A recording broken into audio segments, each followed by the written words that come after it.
Again, another activity that's rely a lot on wood fuel is fish smoking and cooking in our homes, which utilize a lot of wood. And again, fish smoking, that's a picture that was taken from in the Western region. I think a work I did with Kofi Amaga. And there are different types of smoke houses that they use. And there's one well enclosed. They can stay here for over 8-9 hours. You can imagine people staying in environments where a lot of chemicals are generated. You can imagine what happens to them. So yeah, that's a Kofi Amaga taking a shot. And you can say, apart from the smoke that people are also exposed to, I'm sure heat might also be an issue. Heat might also be an issue in those environments, although there may be some small ventilation here and there. Before we left from UCC to the Western region, we had some sensors with us. So this was the air quality level in the hotel room. We got to the taxi rank at the university. Then when we got to Abues, the Western region, where they take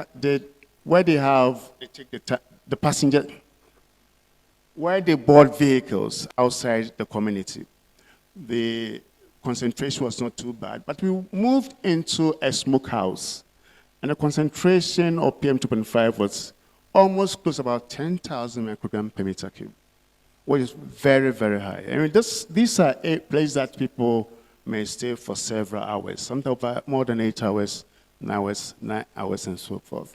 So you can imagine how much smoke people are exposed to on a daily basis in their work. Again, in Ghana, there's some suggestion that household pollution, although the data is not enough, we know household pollution is responsible for about 16,600 deaths annually in the country. Household pollution, the death may be attributed to lower respiratory infection, lung cancer, and so forth and so forth. Because of lack of data, we know that about 16% of LRIKs, lower respiratory infection death, can be attributed to household pollution. Then about 19% can be attributed to COPD. So, of course, what it means that although we don't have enough data, there are some suggestions that household pollution is killing people gradually in the country, and that's something that effort should be put in place to make sure we reduce these happenings. So, again, we are combing the literature. What are some of the health effects of household pollution? No, when you talk about adverse effect is any change in morphology, physiology, and so forth in the person. And we know that household pollution has been attributed to several of these outcomes. The major route of exposure we know is through the lungs, but in some cases, dermal exposure, ocular, and ingestion. I think the second highest exposure route is ingestion, because so far as fish smoking is concerned, we consume most of it. So it's possible that a lot of people are also exposed to this pollutant through ingestion. But in any case, we are exposed to household pollution through, the major route is through our lungs. The smaller particles eventually move into the small airways, the bags, then eventually move into the bloodstream. So what it means that if the particle is carrying any toxic substances, it gets distributed to other organs. Exposure, we know, is a continuum. There's no break. If you go into an environment where exposure is possible, first you get exposed, then as we see here, the particles eventually move into the small airbags, then eventually goes into your bloodstream. So once you are exposed, the most effective dose goes into the organ system. Then you may exhibit some symptoms. Then there may be some altered structural function in the body, then illness. So what it means that although we have guidelines in the country, so far as exposure is concerned, we don't actually have any safe limits. the WHO has come out with several guidelines. Those are to protect our health. But so far as exposure is concerned, there are no safe limits. Every level can have any effects on our body. So there are no safe limits so far as exposure is concerned. When chemicals move into your body, what they do is they get distributed into the different organ systems. So what we do in practice is that most of the research we do are targeted. Sometimes we design questionnaires that looks at the respiratory system. And so if in that population, the most affected area is the CNS, then those areas are overlooked. So the most comprehensive study would be a study that addresses as much as possible all the different symptoms related to the organ system. So for example, if we design a questionnaire, it will make sense to design some questions, symptoms related to the CNS, your lungs, and so forth and so forth. In that case, you'll be able to understand how exposure is interacting with the human body in different environments. And because sometimes most of the studies we do are targeted, and sometimes we don't see any effect, probably because in that population, it's possible that the amount of chemical going into that system is less. There's a lot of evidence that hazardous pollution has a causal link with pneumonia in children, cataracts, heart disease and stroke, COPD, and lung cancer. And there's a lot of evidence suggesting, the WHO has come out to us that hazardous pollution has a strong causal link with these outcomes. Especially with respect to cataracts. Cataract now is becoming a huge issue in developing countries. But it's an area that is not well researched. About 25% of the total bed disease cataract is attributed to hazardous pollution. Now, I remember when we were doing the study at Abwes, we met an elderly lady who said her sister has been smoking for 15 years and she has gone blind completely. Now, cataract is something that we normally overlook. It's happening. People are going blind because of their interaction with hazardous pollution. So I think it's important to look at gray areas to understand how people are affected in those areas. And we have very scanty data we have with respect to cognitive impairment in children is not well developed. Birth defects. Of course, there's some studies on asthma, studies coming up on asthma, tuberculosis, pneumonia in adults, and some certain cancers. We don't have very strong evidence, but there's some suggestive evidence that hazardous pollution can attribute. Another gray area is cooking-related burns. Burns due to hazardous pollution. It's another area that we don't have enough data. And so it's an area that any of who is interested can help develop data in that area. Now, WHO, the Global Burden of Disease, now can affirm that hazardous pollution is attributed to several deaths related to ischemic heart disease, pneumonia, COPD, stroke, and lung cancer. There are some strong evidence where most of these studies have been published in the GBD, linking hazardous pollution to these outcomes.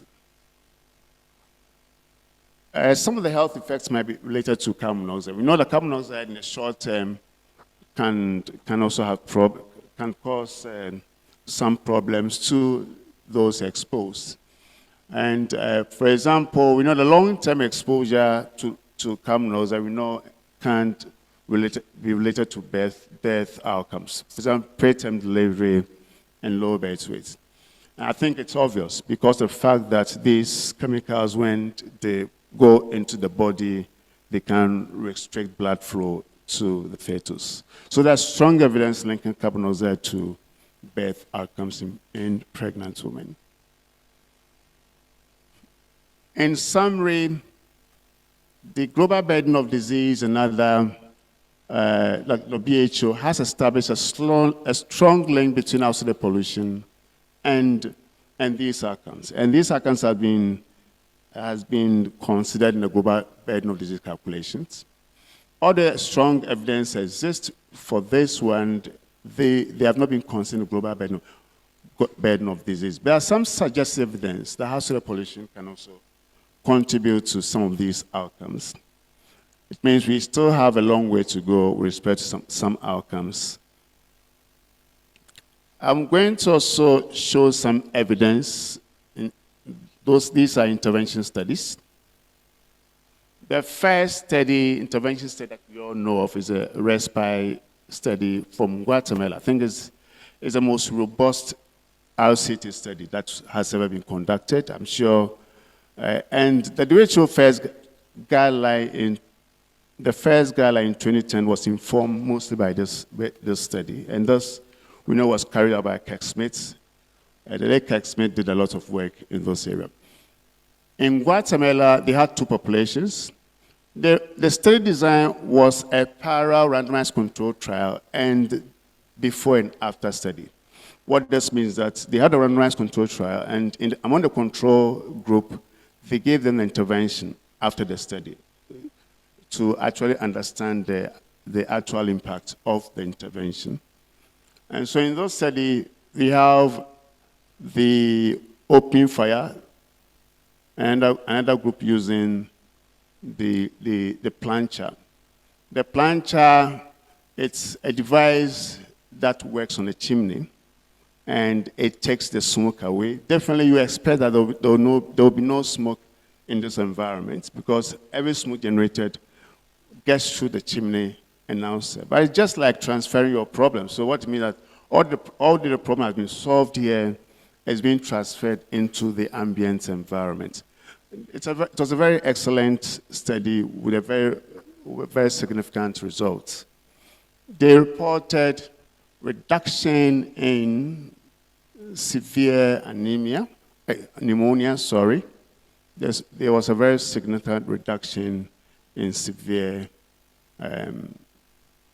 pneumonia in children. The result was very profound because there was actually a significant reduction in exposure levels, and this was something that was credible, except that the problem was rather transferred to the outside environment. So these are some of the results that they got from the study, and so it's quite profound, which for the first time was able to demonstrate that if you give an improved cook stove technology to a household, you can't improve health dramatically, right? So it was a very significant result that they got.